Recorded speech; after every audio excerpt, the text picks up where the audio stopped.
예, 관광자원 해설론 4주차 두 번째 동영상입니다. 4주차 두 번째 동영상이요. 그래서 틸든의 6가지 원칙에 대해서 얘기했죠. 그 밑에 이제 필드와 와가라는 사람이 얘기한 건데요. 이건 한번 읽으면서 앞에 거를 보충을 할게요.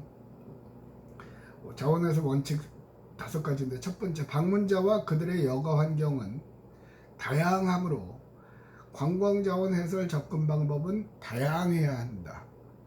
그쵸?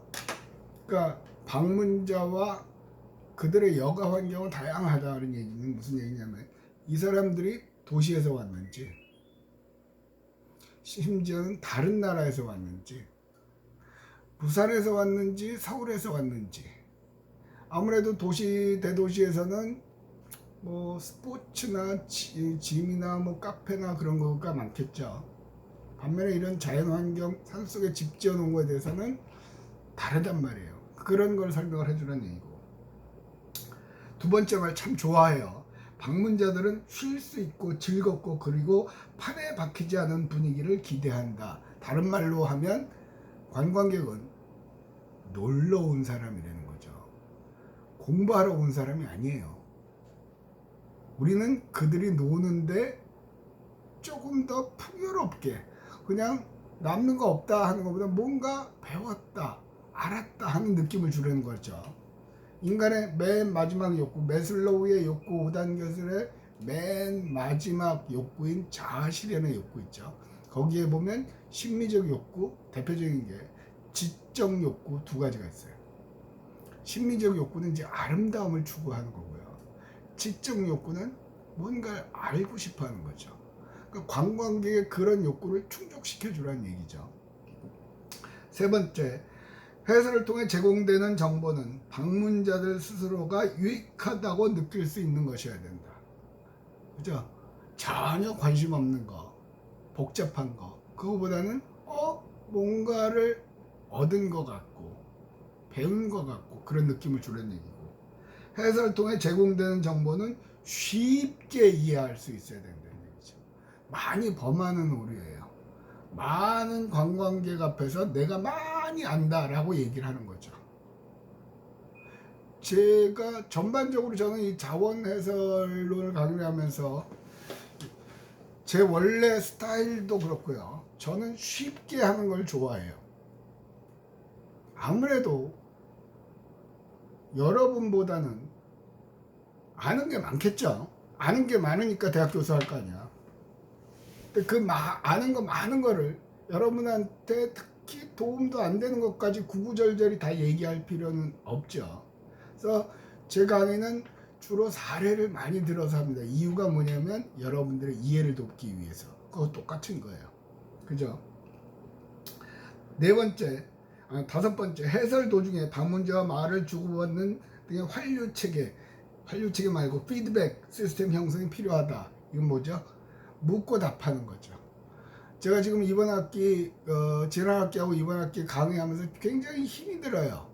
왜 그러냐면 원래 스타일이 묻고 거기에 답하고 또 학생이 답하는 걸 가지고 또 돌려서 얘기를 하고 그런 걸 하면서 훨씬 그 수업의 효과를 높일 수가 있는데, 지금은 그냥 혼자서 주절주절 떠들어야 되는 거거든요.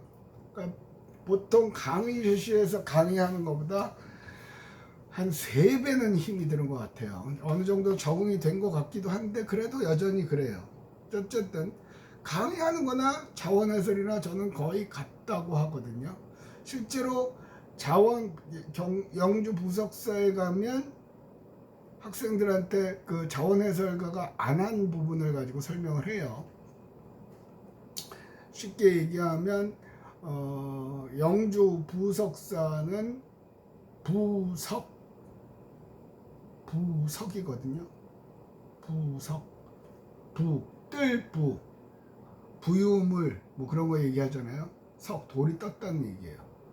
의상대사가 절터를 찾으러 다녔대요. 그런데 그 영주에 있는 그 태백산 그쪽에 너무 절도가 좋은 거예요. 거기다 하려고 그러는데 얘기가 또 길어지는데 절을 세웠으면 하는데 거기에 도적대의 무리가 있었다는 거죠. 그래갖고 신기를 발해서 돌을 뭉 뛰었다는 거예요. 그래가지고 도적대들이 혼비백산해서 도망을 갔다죠. 그래서 거기다 절을 세웠는데 그래서 부석사예요. 그 동네 마을 이름도 부석마을이에요. 또 사과밭에 가는 것도 사과밭 농장의 이름도 뜬 바위골 사과 그렇게 되어 있더라고. 바위가 떠 있다는 그런 얘기예요. 근데 부석사에 비해 가면 돌이 하나 있어요. 큰 돌이 편말이 있죠. 근데 대체로 거기가 거의 마지막 부분이에요. 그러니까 자원 해설가들이 하다가 지쳐가지고 거기서 설명을 안 해요. 근데 여러분들이 고등학교 때 보면 이중환의 택리지라는 거 있죠. 택리지에도 믿거나 말거나지만 그래서 택리지도 사서 봤거든요. 있어요, 써 있어요. 그 뜬 바위가 진짜로 떠 있는지 안 떠 있는지를 실험하기 위해서 바닥과 바위 사이 틈에다가 명주실을 놓고 이렇게 지나갔대요. 그랬더니 실이 통과하더라. 뭐 그런 게 써 있더라고 진짜. 거짓말이지. 근데 그런 거예요. 지금 그러니까 묻고 답하고. 그러니까 왜 부석사인지 아세요? 부석사가 뭔지 아세요? 뭐 그런 얘기를 해주면 좋겠구만. 그런 얘기는 안 해요. 그냥 의상대사가 뭐 어쩌고저쩌고. 그러면서 얘기를 하면 의상과 원효가 저기 한 얘기죠. 의상대사하고 원효대사가 있죠. 당나라로 유학을 가는 중에 비가 너무 많이 와서 동굴에 들어갔대요. 목이 너무 많이 말라서 목이 말라서 주섬주 깜깜하니까 하니까 뭐 바가지 같은데 물이 있더라는 거예요. 그래서 그걸 마셨다는 거죠. 다음날 아침에 일어나서 보니까 그게 인간의 해골에 고여있는 물이었어요. 그걸 보면서 원효는 우악하고 의상도 우악했죠.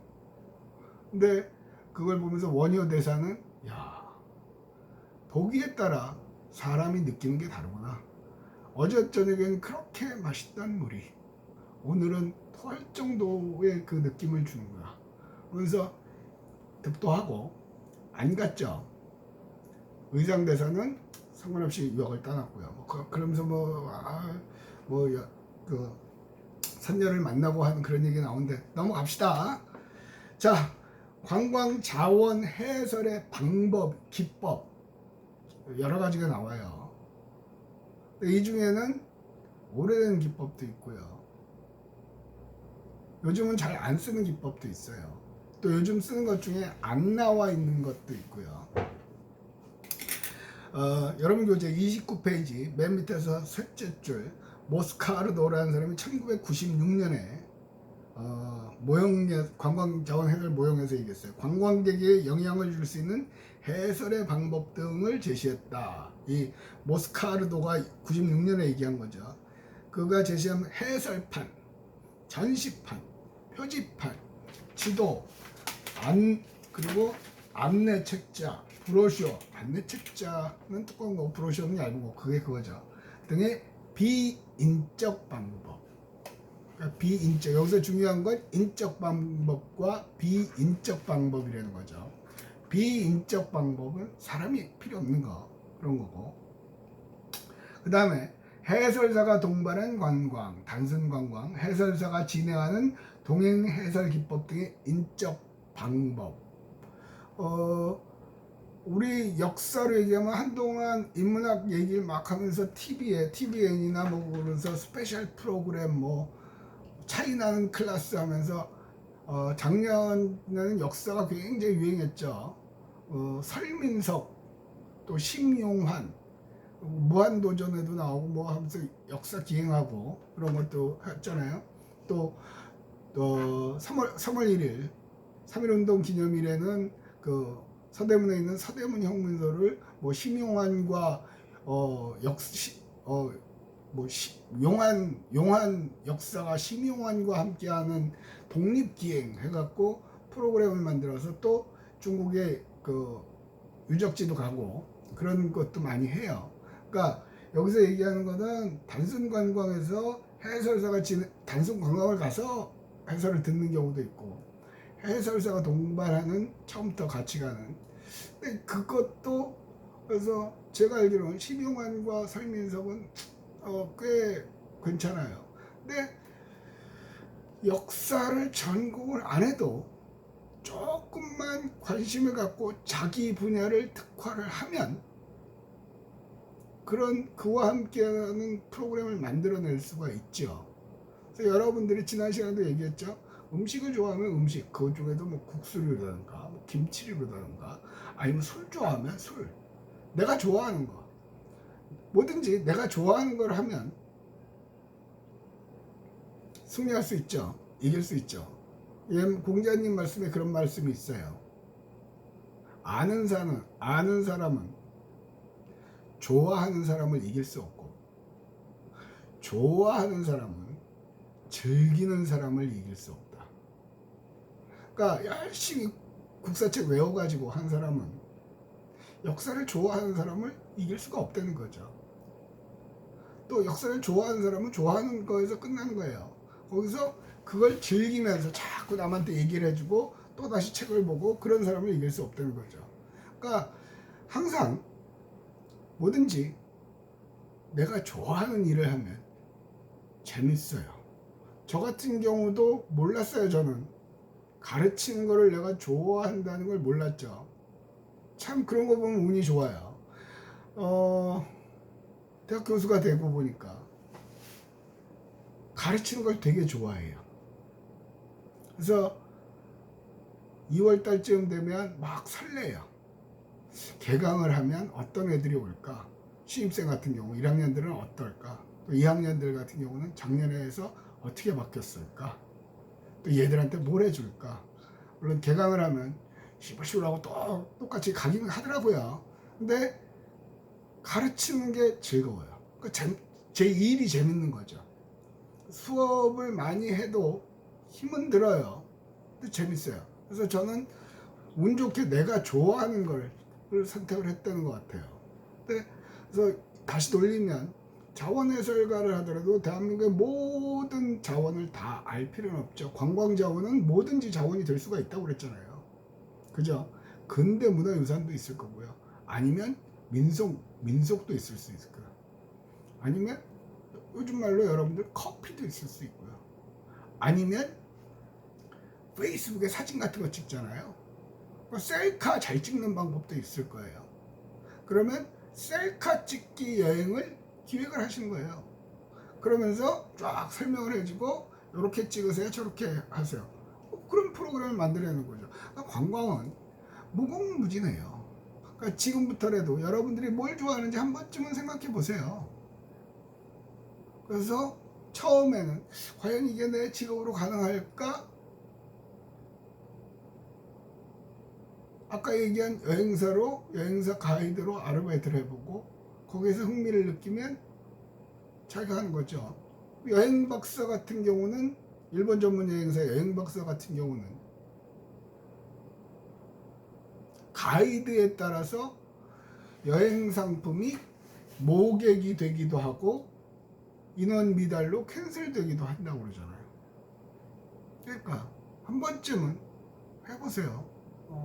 한 번쯤은 해보세요. 자,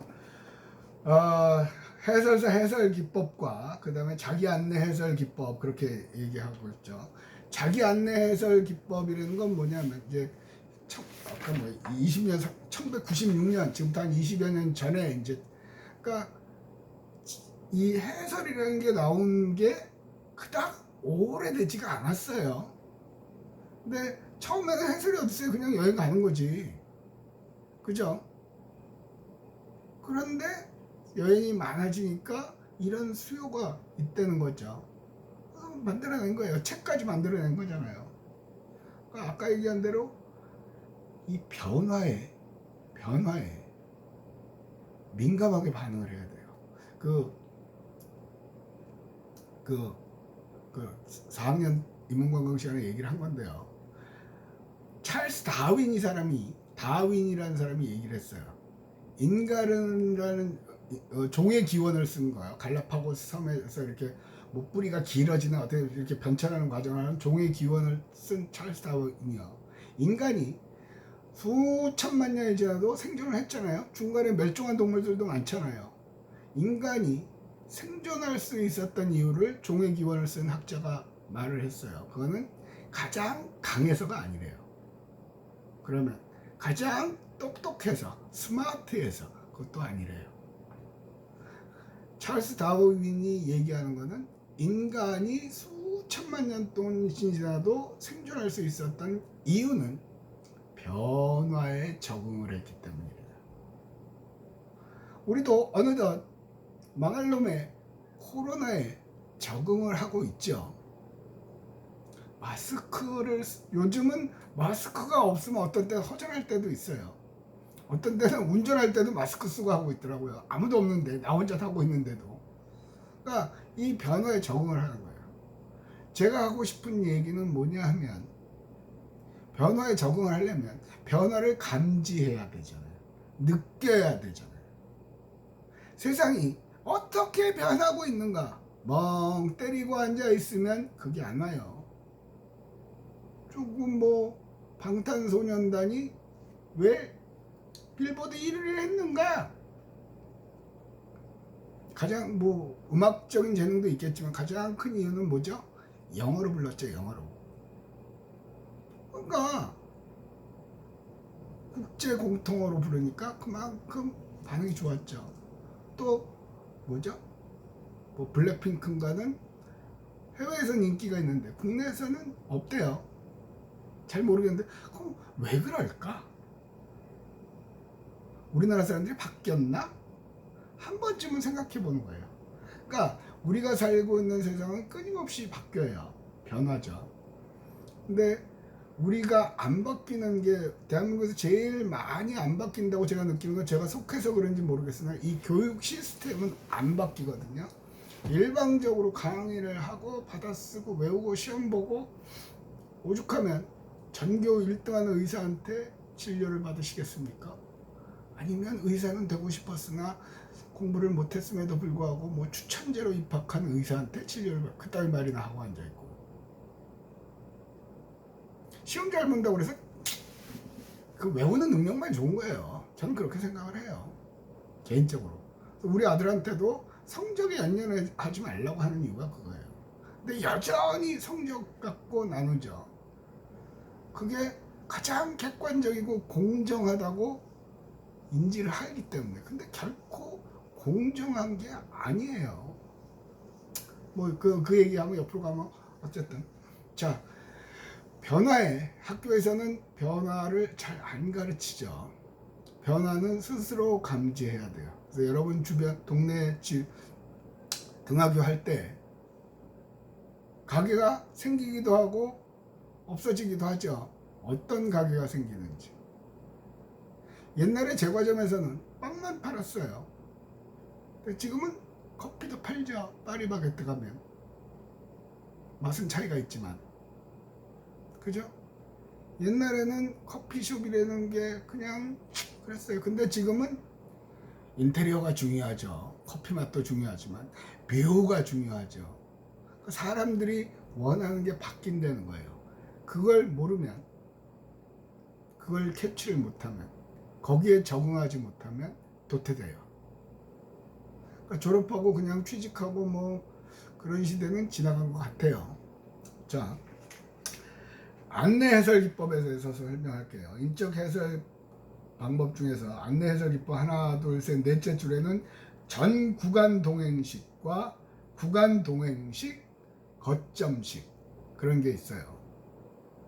전 구간 동행식은 여행의 처음부터 끝까지, 그러니까 어떻게 보면 가이드가 그거 하는 거죠. 원칙적으로 하면 책에는 그렇게 돼 있어요. 가이드하고 자원 해설가는 다르다라고 되는데 개인적으로 저는 그거는 합쳐져야 맞다라고 주장하는 사람이거든요. 그러니까 처음부터 끝까지. 그래서 사실은 그런 것도 기획을 했었어요. USB로 동영상을 만들어서 부석사를 가기 전에 간단하게 좀 틀어주고 뭐 그런 거. 근데 너무 앞서가는 것 같더라고요. 한 번 시도를 했는데 다들 자더라고요. 그러니까 거기서 승질이 나죠. 저도 이 분노 조절 장애가 있는 사람이거든요. 어저께 그 뉴스를 보니까 자기 딸내미 그 미술 공모전에 그 미니스탑에다 제출하면 본사에 올려야 되는데 그게 제대로 안 갔다고 자기 승용차를 갖고 편의점에 들어갔다 나왔다 들어갔다 나왔다 딱 부시고 경찰이 왔는데도 계속 그 짓을 하고 경찰이 빵 총 공포를 쏴서 연행에 갔죠. 물론 이제 코로나 사태 그것도 있어요. 지금은 대한민국의 모든 사람들이 분노하기 일보 직전이에요. 그래서 요즘은 가능하면 다른 사람들하고 모르는 사람하고는 접촉을 피하는 게 좋아요. 다들 쌓여 있어서 때려부시기 일보 직전이죠. 자, 다시 전 구간 동행식은 여행 처음부터 끝까지 가는 거고요. 구간 동행식은 일부만. 그러니까 쉽게 말하면 부석사에 내려서 부석사 중간부터 무량수전 있는 데까지. 부석사에는 대웅전 이런 게 없거든요. 또 대웅전, 무량수전 얘기하면 또 골치 아파져요. 그러면 또 그 절에서 제일 하는 게 부처님도 비로잔압을부터 하고 오만 불이 불상이 3천여 가지가 있어요. 그래서 이 비로잔압불이 이걸 거래 아마 돈 주세요 하는 거, 돈 주세요 하는 거 그런 불도 있고 이런 불도 있고 무슨 보살도 있고 이 수인이라고 그러거든요. 그것도 골치 아파요. 수인만 해도. 그러니까 그 중간까지 설명하는 거. 그다음에 거점식은 이렇게 설명을 할게요. 저희 학교하고 저희 과하고 여행사하고 이 처음에 시작은 그렇게 했어요. 해외 그 이제 가이드를 뽑는 거죠. 그런 거를 저희가 처음 이제 만들어서 하는 건데 학생들 중에 아르바이트 할 사람들을 뽑는 거죠. 그래서 한 사람은 파리, 런던, 뭐 유럽의 각 도시에 배치가 돼 있어요. 그래서 여행사에서 하는 거는 비행기표 여행 상품이 뭐냐면 비행기를 태워줘요. 서울 인천공항에서 태워주고 누굴 만나서 파리에 가면 학생 하나가 나와 있죠. 그럼 파리 소개를 쫙 해요. 그리고 재워주고 그다음에 런던 가는 비행기 태워주면 끝. 런던 가면 런던에 있는 애가 나오죠. 그러니까 그 파리에 있는 학생은 한 달 반 정도를 파리에만 있는 거예요. 근데 그게 끝나고 나면 또 회사에서 유럽 여행을 또 보내주고요. 그 일대 그 거점별로. 그러니까 그게 거점식이에요. 그러니까 부석사의 사과밭에 가면 사과밭에 있는 사람이 설명을 해준단 말이에요. 또 사과밭에서 무슨 마을 가면 무슨 마을에 있는 사람이. 구간 동행식은 그 중에 일부만 하는 거. 용어만 알면 될 것 같아요. 그래서 해설사에 대한 해설 기법은 그러니까 자기가 혼자는 셀프로 하는 자기 안내 기법 말고 해설사의 해설 기법은 다음과 같은 장점이 있다. 대상에 대하여 풍부한 경험과 지식을 지닌 해설사에 의해서 단시간에 깊은 경험이 가능하다. 적어도 그곳에 관해서 해설을 할 정도면 일반 관광객보다는 많이 한다는 얘기죠. 짧은 시간에 깊은 지식을 받을 수가 있다. 해설사에 기획된 테마에 의해 정보 습득이 넘어서 대상에 대한 새로운 시각과 관계의 설정이 가능하다. 절이 왜 이렇게 생겼구나. 사천왕이 왜 이렇구나. 절에 가면 이 그러니까 강의실에서 하면 좋겠다. 요즘은 파워포인트를 만들까 하는 생각도 하고 있어요. 자, 일단 길어지면 또 얘가 올리고 내리는데 하니까 여기서 자원해설론 자해 4주차 두 번째 동영상을 마치겠습니다. 아까 그 설명은 세 번째에서 할게요.